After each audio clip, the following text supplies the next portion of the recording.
ওইটাই আমি দেখবো না, সমস্যা। আই ছোট লোকের বাচ্চা, কত বড় সাহস তোর এই নোংরা শরীরটা দিয়ে আমাকে টাচ। কোনো কথা কইতেছিলাম, খেয়াল করি নাই, এজন্য লাগে গেছে, তার জন্য এত চিল্লাইতেছেন কে? এই রাস্তা দিয়ে যাচ্ছে নাকি? চোখ কোথায়? চোখ কি কপালে? হ্যাঁ, ড্রেস তো দেখেই বোঝা যাইতেছে, বড় জোর ওই 600-700 টাকা হইব, কোনো ফুটপাতের থেকে কিনছেন, আবার বড় বড় বাতিয়া ঝাড়তেছেন। এই কে রে? মানে একে ওর সাথে ধাক্কা লেগে ড্রেসটা নষ্ট করছিস, আবার বড় বড় কথা বলতেছিস, মানে তোর বুঝলাম না কিছু। আরে রাখ আপন, তুই কি বললি? তোর কোনো আইডিয়া আছে? হ্যাঁ, এই ড্রেস আমি কোত্থেকে কিনছি? হ্যাঁ, সুপার মল থেকে, ঠিক আছে? আর তোর মতো মানুষ সুপার মলের গেটের সামনে পর্যন্ত যেতে পারবে না। কি করে হলো? হ্যাঁ, রাস্তাঘাটে হাঁটিস, চোখে দেখে হাঁটতে পারিস না, ধাক্কা কেন দিলি?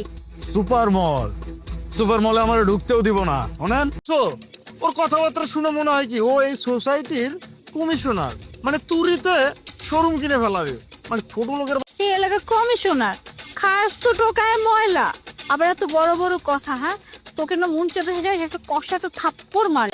আমরা কে? হ্যাঁ, আমরা কে? আমাদের পরিচয় শুনে না তোর অবস্থা খারাপ হয়ে যাবে, বুঝতে পারলি? আমি কোনো কমিশনার না, আর আপনারা কে আর কিছু নাই। আর আমার পরিচয় যদি আমি আপনাকে করে দেই, তাহলে কিন্তু অবস্থা খারাপ হয়ে যাবে। এ দেখ, তুই না এবার একটু বেশি করে ফেলছিস। দিবি এটা তোর ব্যাপার, তুই ওর জামার টাকা দিবি, তারপর এখান থেকে যাবি, তার আগে এক পাও নড়তে দেবো না তোর আমি। আপন তুমি কি বলতেছ? এই ফোকে না? বাহ, খুব কওয়া শুরু করে দিচ্ছেন দেখতেছি, মুহে যাইতেছে ভরভর ভরভর করে, তাই কইতেছেন। হ্যাঁ, কার টাকার অহংকার দেখাইতেছে। মোনা দাঁড়ো, এক্ষুনি দেখাচ্ছি, ওর ব্যাগের ভিতর ময়লা ছাড়া কিচ্ছু নাই।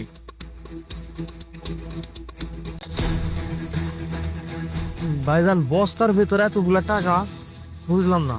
কি অসুরে গেছে? এই সুপার মল এই শহরে যে কয়টা আছে সব কয়টার মালিক আমি। যে সুপার মলে যে জিগাম, আমার বাপ দাদা 14 পুরুষ এই কৃষি কাজ করছে, এই জমিটা নিয়ে বাইরে। আবার আমারে টাকার গরম দেখাই দিয়েছে। শোনেন, মাইনছেলে তার পোশাক দিয়ে বিচার করবেন না, দেখা তো শিক্ষিত মনে হইতেছে, সে সম্মান দিয়ে কথা কইবেন। যদি ছোট লোক গরিব মানুষ হয়, তারও সম্মান দিয়ে কথা কইবেন, সম্মান দিলে সম্মান পাওয়া যায়।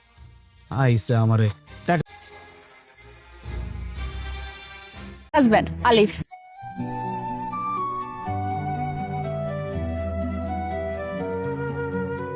হ্যালো। অনেক ভালো। আর আলিফ ও অনেক ভালো একটা ছেলে। যাক, আমি শুনে খুব খুশি হলাম যে তুই ভালো আছিস। আচ্ছা, তো কোন যাও ফোন দিচ্ছি, ফোন ধরতেছো না। সরি, আমার ফোনটা না সাইলেন্ট হয়েছিল, তাই বলতে পারি না কখন ফোন দিয়েছো।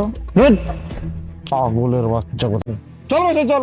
আচ্ছা, তুমি আমার ব্যাগটা নিয়ে একটু সামনে যাও, আমি আমার ফ্রেন্ডকে বাই বলে আসি। কি মানে তোর ব্যাগ ধরবো আমি? তোর বাপের কথা হবে। হ্যাঁ, এখন আসি।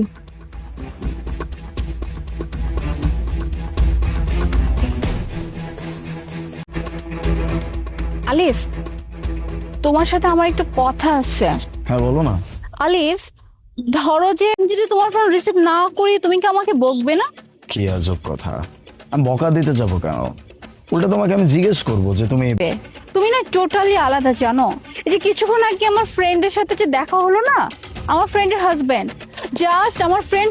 আমার বাবাও না আমার মার সাথে ঠিক এমনটাই করতো, মার উপর না সবসময় ডমিনেট করতো, বকাঝকা করতো। খুব ভয় লাগতো যে আমার লাইফে কি এমনটা হবে। কিন্তু বিশ্বাস করো, আমি রীতিমতো এখন অবাক হয়ে যাচ্ছি এইটা ভেবে যে যেভাবে দেখাশোনা করো, যেভাবে ভালোবাসো, ট্রাস্ট মি, অন্য কেউ হলে হয়তো বা এমনটা করতো না। তুমি সত্যি অনেক। থেকে না, আমি আমার বাবাকে দেখছি তো, আমার বাবাও এরকমই ছিল। আমার মা সবসময় আমার বাবার জন্য না খেয়ে বসে থাকতো। আমার ওয়াইফ কেন আমার আগে খাবে, বা একটা মেয়ে মানুষ কেন তার স্বামীর আগে খাবে?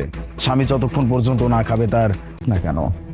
আমি তাকে কখনো ছোট করে দেখবো না। তুমি এখন আমার একটা আলাদা পৃথিবী, আর এই পৃথিবীতে আমি তোমাকে কখনো ট্রিট করি। আমি চাই তুমি যেন তোমার জীবনের শেষ দিন পর্যন্ত এটা বলতে পারো যে তুমি তোমার husband. And I am very lucky যে তুমি আমার হাজবেন্ড। যাই হোক, এখন কি আমাকে আইসক্রিম খাওয়াবে না? অবশ্যই, চলো আইসক্রিম খেতে যাবো। হ্যাঁ চলো।